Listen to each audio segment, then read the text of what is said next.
It's Tuesday and it's time for Falcon Focus.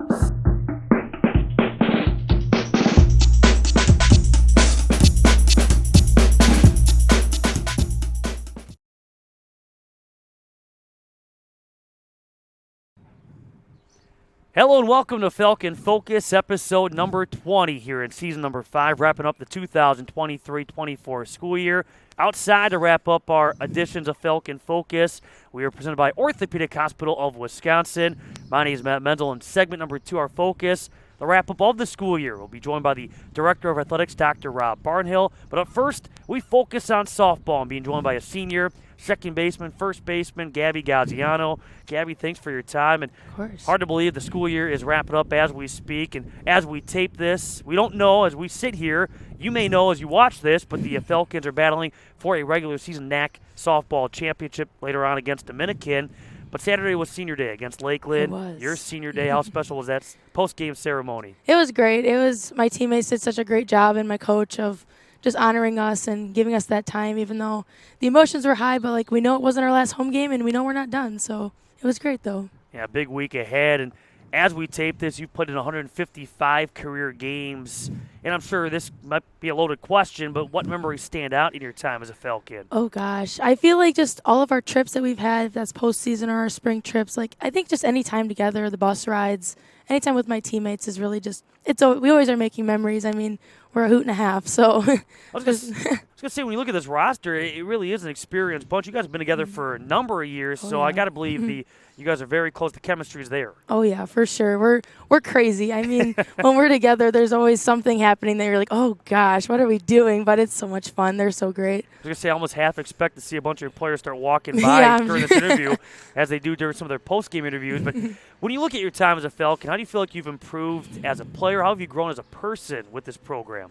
I mean, I think just how Coach Crook models our team. Like it's not just about softball. Coach does such a great job of saying how does this loss affect us? But how do we learn from this? Not only in softball but in life. Like we're always he'll make some weird connections. We're like, Coach, what are you talking about? But then it's like, wow, that's so true. So it's not just softball. It always goes back to life. And I feel like personally I've learned how to just how to face adversity and how if something bad happens, if you have a tough at bat, a tough loss, how do you grow from that? What do you learn from it? What's the small win in that small moment of loss? How do you grow from that and how do you get better from it? And I think that really has helped me improve in school, life, softball, all of it. I mean, and that's all because of Coach. He really does a great job of modeling that for us. And what's neat is when you look at the play on the field and you talk about learning and growing, this team more often than not bounces right back from losses. And we saw that on Saturday against Lakeland. Okay, dropped game 1. It's an emotional doubleheader, but you guys refocused, went back out there. You won the second game. In your opinion, when you look at that doubleheader, what changed? How are you guys able to get that win in game 2? I mean, the first loss, it was hard. It sucked. I mean, we did not expect to lose, and we didn't want to lose. I mean, you never want to lose, obviously. But after that game, we knew that we were better than them and that we could come back stronger than we were, and we just had to put the pieces together. And we have the pieces. Sometimes they're not all going to connect at the right times. You're not going to string hits when you need to, and you just have to learn how to grow from that and know that we're going to have more at bats. We're going to have more games that we have to grow, and we have to move forward. If you lose, you lose. You got to move on. You can't just dread in that loss. You have to get the next game. And to be fair, in game 1, 11 runners left on base. So the opportunities were certainly there. That clutch, it just wasn't. It was in game number 2, and the Falcons able to bounce back to knock off the Muskies. In that second game, you had a season-high tying 3-hit performance, including a home run. What was your plate approach in that second game? How did you go about making adjustments in game 2? I mean, we knew the ump had a big zone, and we were going to learn from that. Coach said, "Hey, learn from the zone. He's given Jasmine these strikes, and we're gonna use that on our for us too on offense." And I talked to a few of my teammates before. I'm like, "Hey, what's the zone like? What are we doing? How's the pitcher throwing?" And I talked to Jess Pozazinski before, and she's like, just get ahead early. He's calling a lot of strikes. Don't get behind. And I said, okay, yeah, you're right. So I went, and I was like, maybe I can have a first pitch green light. And first pitch was there, so I took advantage of it. It's funny you talk about that big strike zone because Jasmine Freeze brought that same thing up during our post-game interview, talking about how she took advantage of the big strike zone too. Yeah. Do you like a bigger strike zone? Do you prefer a bigger strike zone, or do you want it more, condensed? I mean, I don't know. Sometimes it goes both ways. I mean, as long as we're learning from it and going with it, I mean, you can't be mad at the ump for calling strikes if he's doing it consistently the whole game. You have to learn from it and just go with it the whole game. That's something that we can't control, and You just have to know that going into it. So I don't know. The big strike zone was kind of fun, especially on defense when Jasmine's just kind of tickling the top of the zone outside, and it's like, all right, we'll take it. We'll take the strikeout, and it just gives us momentum when we get looking strikeouts on the defensive side going into the offensive side. So credits to Jasmine and Meg for taking advantage of that and giving us that information on offense too. That really helped us. But you said it, the key word, consistent. Looking for that consistent strike zone. It was, at least in game 2. And we mentioned you had the home run. Tell us about that at bat. Did you know it was gone? Yeah, I finally found my barrel. I feel like a lot of my base hits I've kind of just pieced them together, but I found the barrel and it felt really great. And it's good to have that, and it's always so exciting to see my teammates celebrating at the end or at home for me. So yeah, it felt good. I mean. Yeah, kind of unique, too, because some of the home runs we're seeing, some were not because it was foggy at moments. It was not foggy at others. It was kind of an odd day weather-wise on Saturday. Your first home run since hitting one out at Marion on April the 24th. You've hit 9 now in your career. Do you remember number 1? I probably should, but I guess I don't. I don't know. Back on February 20th of 2021 against Ripon from Rhinelander. Oh, yeah. Do you remember anything about that? Yes, I do. It was indoors. Yeah. And yeah, I remember it was during COVID, and I know my parents couldn't be there because fans weren't allowed, and I know that they were like live streaming the game. So I remember hitting home plate and throwing up a heart to my parents on the live stream. That's awesome. So. And as we sit here, we mentioned, okay, we're taping this. The Falcons are about to play a doubleheader. Third time the charm after no-go on March 30th, no-go on April 18th. Finally, Dominican in town for a huge doubleheader with the regular season championship on the line. And you know, with that being said, the Falcons come into play having won 14 of the last 15. You look at this team, what's been working? How have you guys been able to essentially pick up where last year's team left off? I mean, we've had to go through a lot of different things from last year, which is really awesome. We have a different group and different roles that are being fulfilled. So, I mean, moving forward from last year, we knew that there was going to be a lot of different changes, even though we did return most of our lineup. But I think just like growing as a team was the biggest thing, and making those adjustments. I mean, I'm playing first base for the first time, really played a little bit my freshman year under Molly O'Connell, but like I didn't really know much about first base. And the same thing with like Claudia playing right field. Claudia wasn't really an outfielder ever before this. So I think all those adjustments and just like learning how to grow as a team, and every single one of us, 1 through 26, 27, whoever we are, however many people we have. But yeah, I think all those changes it kind of took us a little bit to like figure it out and like let everything fall into place. But I think we were patient with that process, and it's been helping us a lot. Does it feel different from, say, last year? Yeah, I mean, every year's different. Every year we get new freshmen that come in and are all so great, and every year people have different roles, if it's running more bases or if it's like coming in and being the second right fielder, whatever it is. I mean, no matter what, there's something different changing every year, and I think we do such a great job. Coach Crook does a great job of helping us like learn those different roles and like shape those into who we are each year, because we're different every year, even though some of our players are mostly the same. And depending on what happens in that doubleheader, of course, again, you can check out cwfalcons.com right now as you watch this to know. But as we sit here, we don't know. We can guess. We can have Patty edit it and make us sound right. But the Falcons would either be a number 1 seed, 3 seed, or a 4 seed. That's what's at stake against Dominican. So the NAC tournament begins either on Thursday or Friday, depending on how the Falcons fall in the seeding process. So it could be a single elimination format into a double elimination format. We'll have to wait and see. Falcons come in having won back-to-back NAC tournament championships. How challenging is that conference tournament? You know, you see teams for, in some cases, a third, fourth time in the same year. You're playing at a neutral site. Is it a challenging, different kind of, feel from, say, a regular season doubleheader? Yeah, for sure. I mean, we always know every conference game is very important, and it has almost the same amount of weight. But, like, going into the conference tournament, like, we've seen these teams before. We know these teams. But, like, the atmosphere difference, like, there's more pressure. There's just so much. The stands are bigger. There's more people. There's just a lot more going on, a lot more emotion. I mean, it could be the end of our season. It could be the end of our journey this year. But, like, we just use that to our advantage, and we know how to use momentum and move forward with it. And we love it. It's competition. It's competitive. We love it. I don't know. It's a great time, and I really hope we can kind of do what we've done the last 2 years and show our freshmen what it's like to take the joy out of the conference tournament. I mean. And again, we invite you to check out cwfalcons.com for a complete not only recap of the Dominican doubleheader, but also to see the path the Falcons are headed the rest of this week in the NAC tournament down in Montgomery, Illinois. You mentioned, okay, you're playing first base as well on top of second base. What's the big difference from one position to the next? I guess on the outside looking in, it would be like, oh, is that a pretty relatively smooth transition one to the other? But there's some differences, aren't there? Oh, yeah. I mean, it's nice being on the right side still, but there's a lot of things I'm like, oh, I can't do that. I can't take 5 steps to my right and try to get a backhand because I know that my second baseman's behind me going to get that ball because I'm just so used to, like, having range and being able to just kind of go for every ball that comes at me.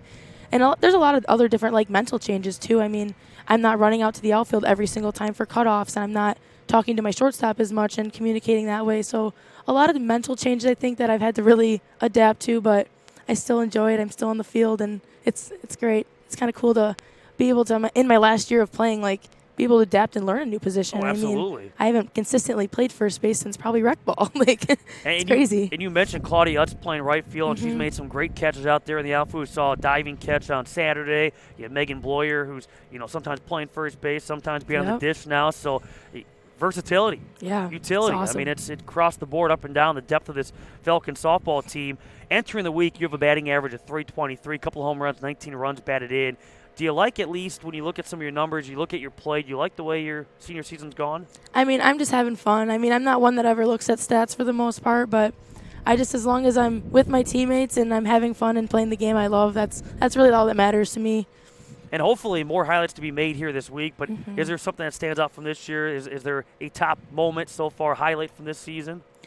I don't know. I feel like really every game we have our moments, and it's so easy to have fun with the group that we have. So I don't know if there's a standout moment. We've had a lot of fun every time we're together. So, well, to wrap things up, let's get to know you a little bit better. Uh-oh. So before each game, and right now, truth be told, it's before a game. Okay. What's your pregame routine? I mean, it's not doing Falcon Focus. It isn't usually doing Falcon Focus. I mean, when I'm with the girls, usually if we hit at home, usually it's a little bit of hitting and a lot of bit of dancing. We are blasting music, and it's kind of just having fun, staying loose, and like mentally preparing ourselves to do the same thing on the field. This year, something that's a little different for our pregame routine is some of us have adapted to having cake pops before our games. Shout out to my other 5th years, Sydney Erdman and Claudia. We have cake pops for the game.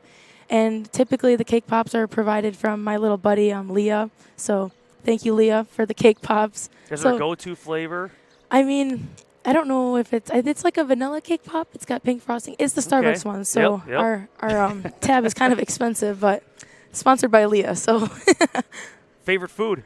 Favorite food? Oh, boy. Probably cookies. I always used to joke that I'm the big cookie girl. So I'm a big chocolate chip cookie girl. Chocolate chip, the Cookie Monster. Mm-hmm. Favorite movie?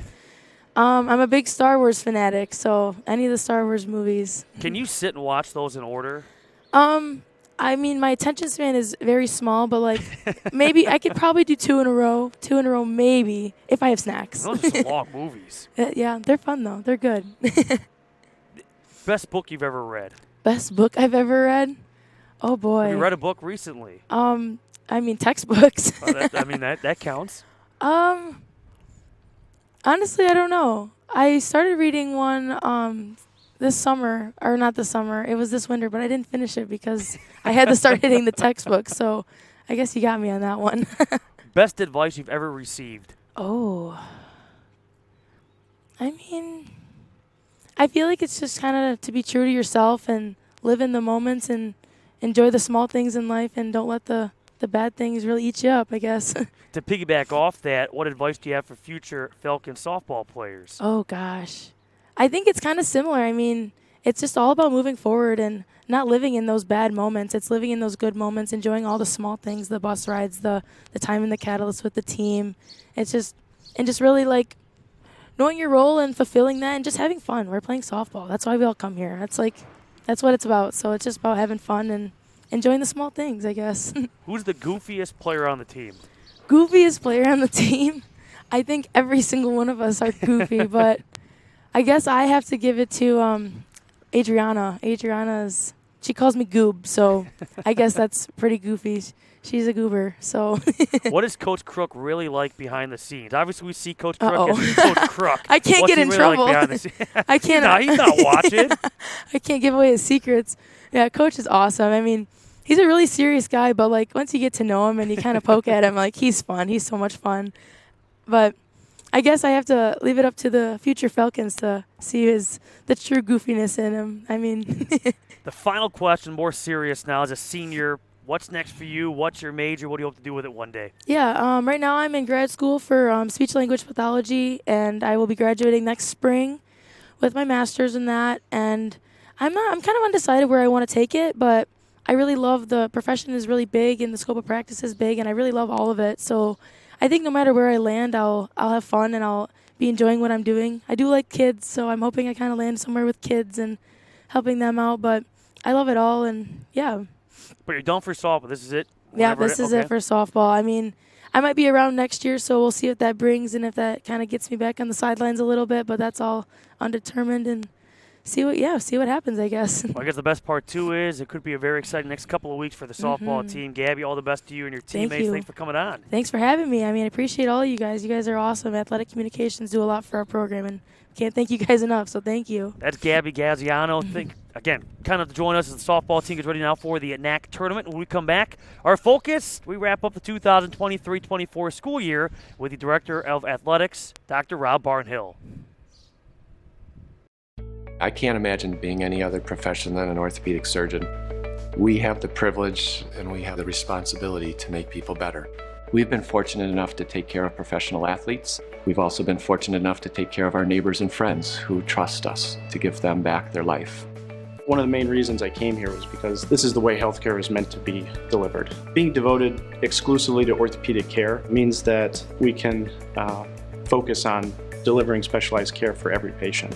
And that includes not only the surgeons and the physicians, but also anesthesia, controlling pain, the nurses, and the scrub techs, and everyone in the recovery is dedicated to treating conditions that are very similar for people. Our tagline is an uncommon focus on you. We think the focus on the patient experience is what sets us apart. Before we make any process or clinical decision at the hospital, we start with the same question. Is this what's best for the patient? If we can't answer yes, we move on to the next idea.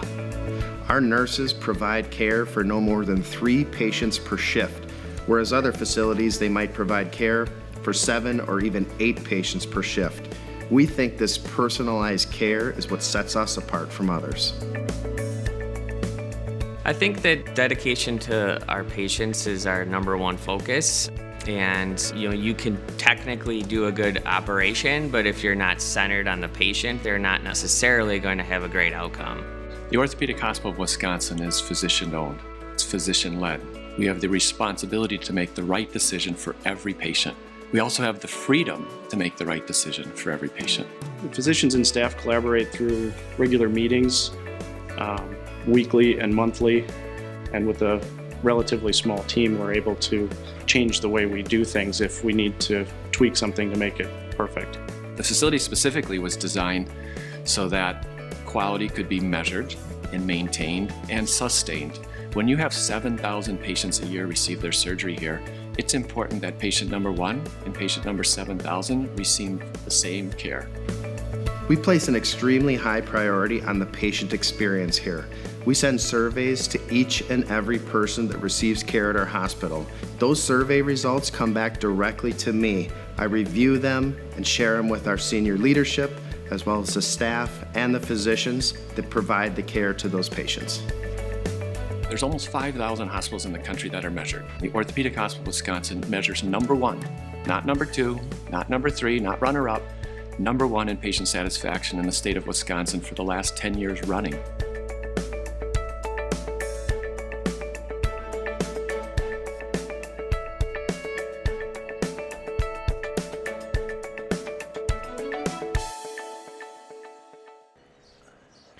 Welcome back to Falcon Focus, presented by Orthopedic Hospital of Wisconsin. We wrap up the 2023-24 school year, and doing so with the Director of Athletics, Dr. Rob Barnhill, kind of to join us as they wrap up what has been another busy yet successful school year across the board. And when you look at summertime, and I know we've talked about this in the past, but for an AD, what does summertime look like with no athletes really on campus?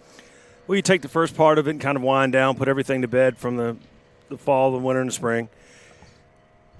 Family time, vacation, right? And then you start planning for the fall because it never stops. we've got a handful of things to wrap up here, and then before you know it, they'll be right back. Yeah. So, that's it. I mean, it's obviously at a slower pace in the summertime, but. And, of course, as a director of athletics, you kind of oversee everything. And so in the summertime, there's projects. And there's a little project here, a little project there. There's going to be stuff going on here on campus. Yeah, we're excited. This summer we're replacing the turf and fitting field. The warranty on those fields is 10 years. And I think we played our 16th season on that rug out there this year. We did football last summer. We're going to do or was that 2 summers ago? Back Football. in the spring of 2021. Okay, so it was 2 summers ago. We'll do soccer this summer. We've also got some exciting news about some remodeling stuff we're going to be doing in the field house. I'll tease that a little bit, and then people can kind of check the website and see what we're talking about. But yeah, we've got a lot of balls in the air over the summertime, but a really exciting time. I know our kids are going to be really excited when they come back.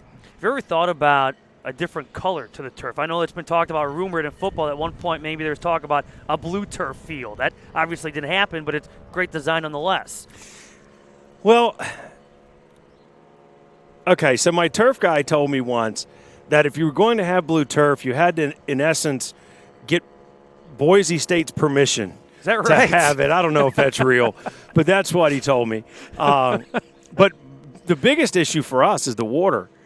Being right next to the water, Yep. that would look – my concern is that it would look like water and that you'd have birds dive bombing it. And, I'd hate to have to be the one to go out and pick up Oh, my gosh. the birds that have injured themselves diving into what they thought was, a refreshing pond. So, no, when we went to do the football turf, Jeff Walker at one point, who was an assistant football coach for us for a long time, he sent me a gray field. Someone else sent me a black one. That wasn't. I'm a purist. I want it, shades of green, okay, but I want it to stay green. Yeah, and I was going to say, in the couple of years the turf's been out there, the football team's been winning here at Thomas Dean Stadium quite a bit. Yeah. When you look at measuring success, and I know we review this every year, easy to spit out, but when you measure success, has that changed at all when you look at what makes a successful season? What makes a successful program? It doesn't really change. I think there are gradients of change. So if your program is in the middle of the pack, well, the next year you want them to be in the upper middle or the bottom third, and then the next year, and so you want to see improvement. Mm-hmm. But that really falls on the header of competitiveness. We look at things. Dr. Ferry used to talk about pillars, right? And developing kids in mind, body, and spirit, that's our overarching deal. And so everything we do should uplift that mission, right? And so within those 3 pillars of mind, body, and spirit, you encompass everything from how well practices are playing, how well you're developing the players from freshman to sophomore, how much we're integrating faith into the program, how well the kids are doing academically. It's not just wins and losses. There's a lot of things that go into it. We talk about fiscal responsibility, making sure that we're operating within our financial means with our budgets, and so there's several criteria that we look at when we evaluate programs. As we reflect on the season now, I opened up the segment by saying it's been another successful year, got through another year. On the outside looking in, very successful in a number of different categories. In your opinion, how successful has this school year been? It's been, well, if you were to take and look at it at 30,000 feet, it's been wildly successful. Now, if you boil it all the way down to wins and losses, there's again gradients of success. Some of our programs have won championships. Some have finished second. Some have finished in the middle. Some have finished in the bottom third. So, if you were to answer that, if I'm going to answer that question holistically, I believe that each of our programs are living up to their expectations with regard to development of kids in mind, body, and spirit. I think we're doing the right things on the field. I think we're doing the right things off the field. Some of those programs that maybe are operating just outside of what we would consider to be acceptable measures, and that's everything from, roster sizes to wins and losses and stuff like that. We always have room for improvement, but it was another good year. What's the process when a season comes to an end for an AD? How do you go about recapping the season? Do you sit down with coaches? Do you have exit interviews with players? Do you listen for things? What are you looking for? What are you listening for when you go back and recap a season for a certain sport? So we have an evaluation process. The student athletes fill out a coaching evaluation. The coaches fill out a self-evaluation. I take both of those evaluations and then I read them. And then I have an evaluation form that I evaluate the program on several categories that would fit underneath the mind, body, and spirit umbrella, and speak to the areas of concern that we may have. I then tally those up, and I send a copy to my boss. I send a copy to the president, send a copy to HR, and I send a copy to the coach. And if there's a problem, I schedule a meeting. If there's not a problem, I leave it open-ended for the coaches. Listen, you're doing really well, but if you want to come hang out with me, come on over and we'll wrap and chop it up a little bit. Very few people take me up on that, by the way. No kidding. No, I don't know. I must not be fun to hang out with or something. Many years ago, I decided I'm going to have monthly meetings with the coaching staff, the head coaches. I think that lasted 2 months. The first month, everybody showed up. The second month, Tom Saleska showed up. And after that, nobody came. So I chalked that up to, I was talking to Emily the other day about meetings. And I said, do you know what a football coach does for a living? And she said, well, recruit. I'm like, well, that's one of the things for sure. But what we really do, we're creatures of meeting habit. All we do during the season is every day is a series of meetings. They're the same meetings, but they're different meetings for Tuesday, Wednesday, Thursday, Friday. But all you do is meet. Well, after 20-some years of that, I prefer, if I'm going to meet, and I've met with people who like to meet to get work done, and I've met with people who just like to hang out with people, and I'm much more the former than the latter. If we're going to get together, then let's get together and work and get stuff hammered out. If we're going to goof off, I can figure a lot different, better ways to goof off than sitting in my office staring at one another. But to your original question, that's the evaluation process, and just look at the longevity of the people that we've had. Mm-hmm. Across the board, almost. We don't. I've been here as the athletic director 24, 20, 22, 23 years, whatever. I bet we've replaced less than 10 people in 23 years. And I think that's a high number. It's probably 5, 6 for various reasons, right? Some chose to go do other things or whatever. But, no, we have good people. They come. They do a great job. And, Concordia is not a big hire-fire place, I tell people, but the part of the thing is because we have all the tools we need to be successful. And it's got to be nice as a director of athletics knowing that longevity, that you don't have to worry about maybe that aspect of things. You can worry about other issues and put out other fires. And there's, it seems like there's always fires to be put out in your role. Well, that's probably one of the things I like most about the job is playing Smokey the Bear. Yep. There's always little fires to put out, right? And I like that because it's different problems every day. I enjoy that aspect of it. But we're blessed to have really good people. I have a philosophy. It's I stole it from someone from somewhere, but hire good people and get the hell out of the way. And that's what we've done. We've hired really good people, and I don't want to play in their sandbox. I don't want to micromanage people. It's not how I want to be treated. I don't want to treat people that way. I'm always here, and sometimes in my role, I get to ask some stupid questions, and I do. But the coaching staff's very respectful of when I do ask those dumb questions, and they explain the stuff to me. But no, we're blessed to have the people we come to work with every day. I think they do a tremendous job. Could we win more? Sure. Could we raise more money? Sure. Could our facilities be a little bit better? Sure. But in the grand scheme of things, we're doing pretty good. I was going to say, just look around. Yeah. This is Heck of a view. Yeah, no, we're doing all right. When you look at some of the programs, I want to highlight real fast from this school year. ACHA hockey got the Nationals in St. Louis, Yep. Missouri, and you had Chuck Emmy, the ACHA Division II National Player of the Year. You look at men's lacrosse; they got back into the NAC Tournament Championship game. A number of records set both individually and as a team. Women's tennis, they're back in the NCAA tournament after their NAC Tournament Championship win over Edgewood yesterday. Softball is on the verge of perhaps maybe winning another regular season championship. If not, going back to the NAC tournament and maybe winning that for a third consecutive year. But those are 4 programs. You talk about quality, but also consistency. Yeah. Big highlights from the school year. Yeah, no, they've established themselves.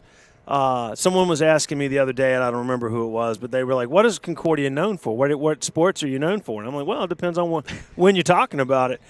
Historically, we've been really good at these. Every now and then, we're really good at those plus these. And then, these are the ones that we'd like to see move up. But by and large, across the board, we do pretty good with the 30 things that we offer.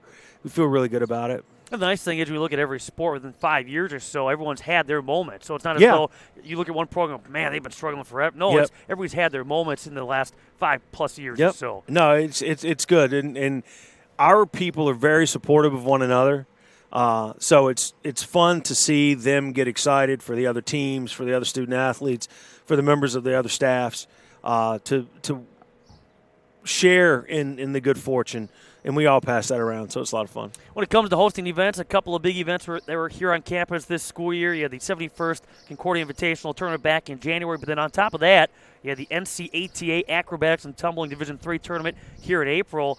Always fun to host events and showcase this campus. Yeah, no, and I remember my first ever CIT. I called the athletic director at the time at Concordia Chicago, and I said, "Hey, I don't know what I'm doing." And I had some people in my ear on this campus like, "Oh, man, you better do this and this and this and this." So I called, and they're like, "Yeah, the best thing you can do is get a committee. Get as many people as you can in a room, and they'll help you." Well, what I found was that you get a lot of people in a room, they got a lot of opinions, but when the help came, they all took off, right? So that was the first and last Concordia committee. And this year when we hosted the CIT, everybody's like, you ready? I'm like, all we got to do is get to the basketball, because once the ball goes up in the air, it's just basketball. Yep.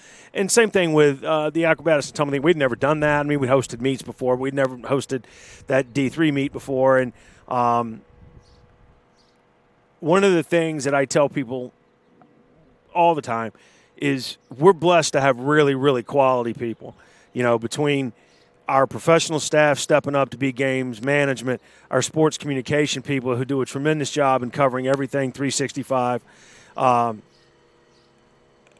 We have enough people to throw at the problems. And then when you got good people, you put them in good situations. And I think the campus shows well. I think our staff does a nice job. If you're going to be embarrassed sometimes, it's when you host events, and I rarely feel that way anymore. There was a period of time back in the early 2000s that I would not go in the basketball venue until I was certain that the national anthem had been played or the Pledge of Allegiance had been addressed, depending on what our technology issues were of that day. So we've come a long way since then. We don't have to worry about some of those problems. I enjoyed it. I heard you talking with one of the acrobatics and tumbling teams back in April. I think it was one of the Texas schools, might have been the Buffalo, New York school, just pointing out, hey, go out to the Bluff, go check out Lake Michigan. And it's neat to see some of these schools that have never been here before. All of a sudden they see stuff that they've never seen before. But we have that ability to showcase. Yeah, and may never see it again. No. And luckily for them, they caught a 60-degree weekend. Those poor kids from Texas would have had their eyes open had they been here the weekend before. It feels weird not hosting the NAC baseball tournament for the first time since 2012. No, I don't. How does that work, though? I speak for everybody. No, I don't. It don't feel weird at all. How does that work, though, as far as just going about hosting a conference tournament? Could Concordia be back in that cycle? How does that work? Sure. Well, first of all, you have to want to. Second of all, you have to have a facility that allows you to do it, right?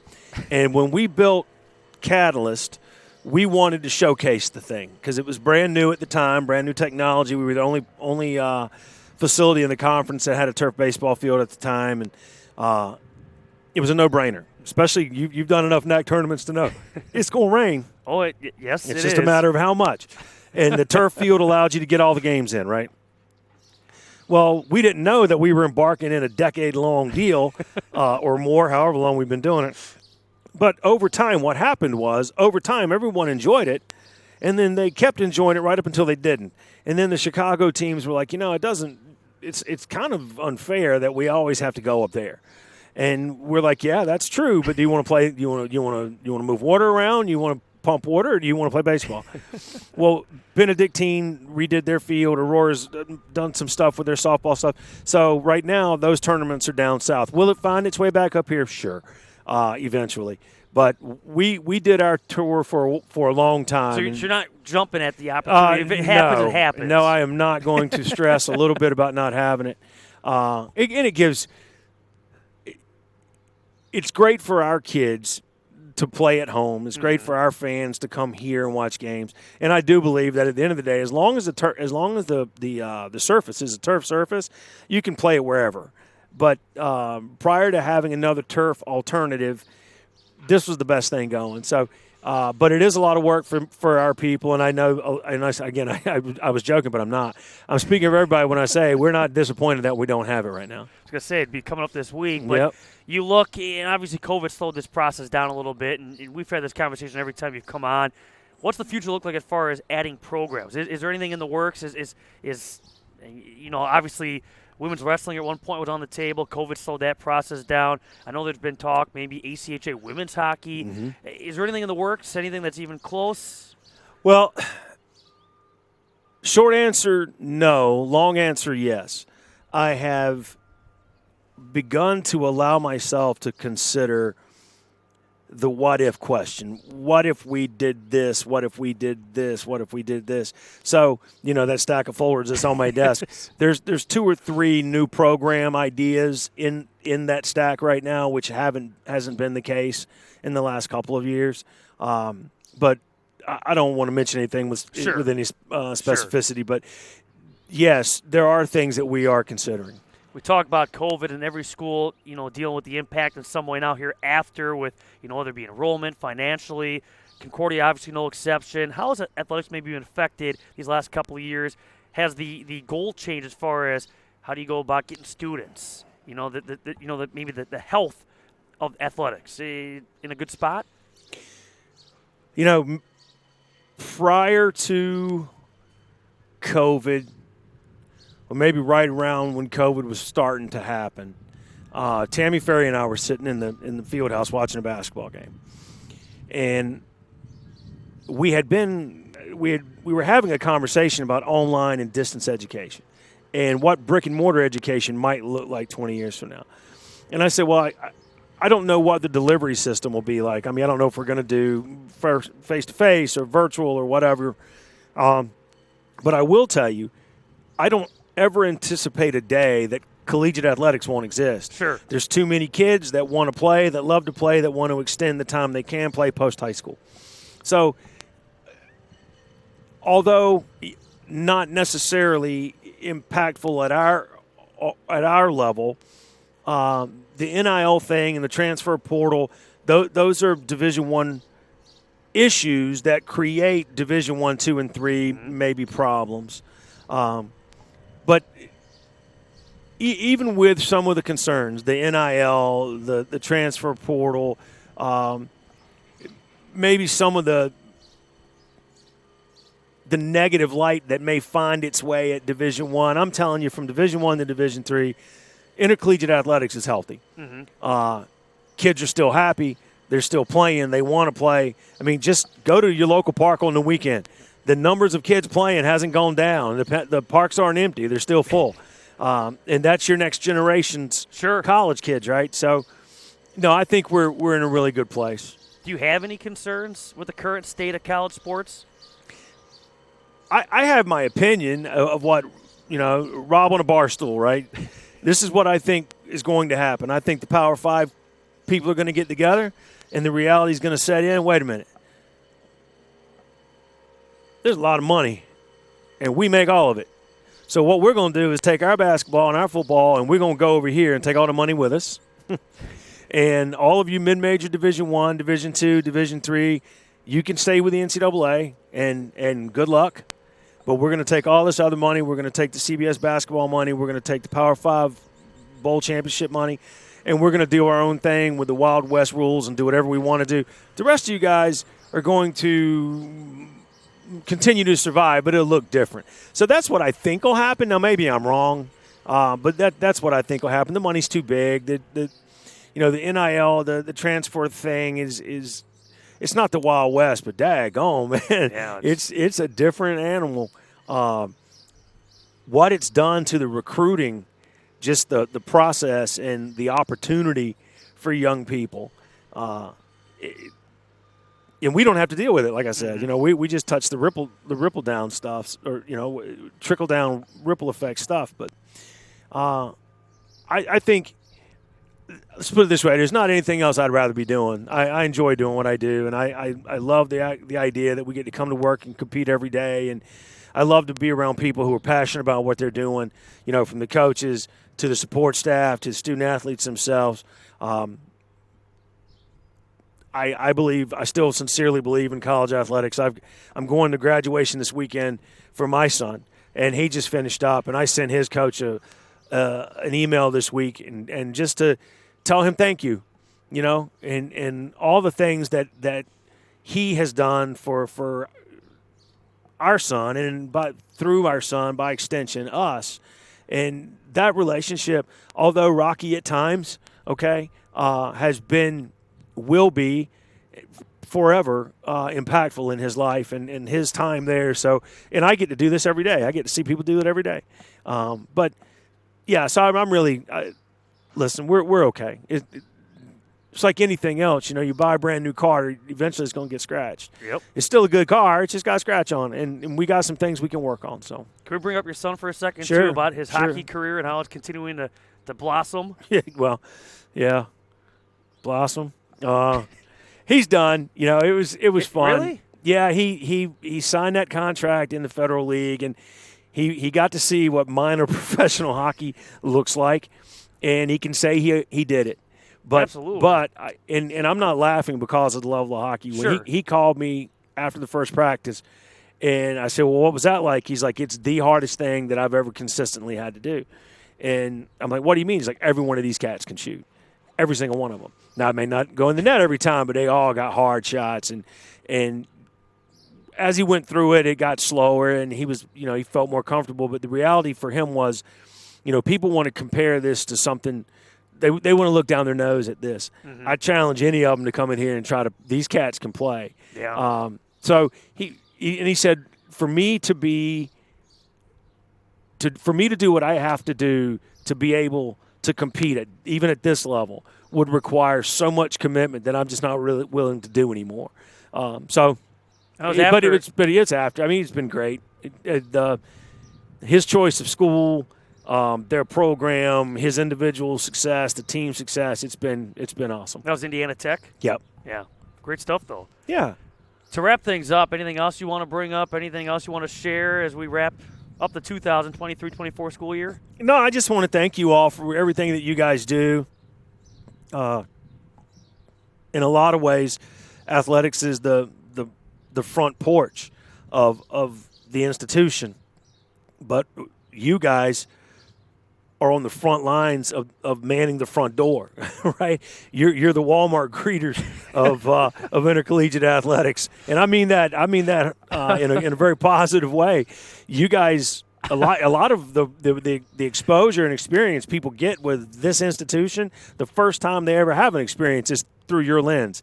So I just appreciate everything that you guys do for us, and congratulations on another fine year. And we still got a couple sports we got to cheer on and get going here. But thanks a lot. I appreciate it. And can thank you guys for Yep. all the resources, too, that Concordia provides us. Thanks to Patrick Cassidy behind the scenes, Jeremy Crawford helping out throughout the course of this school year, bringing us Falcon Focus. Thank you for joining us. Thanks to all of our guests.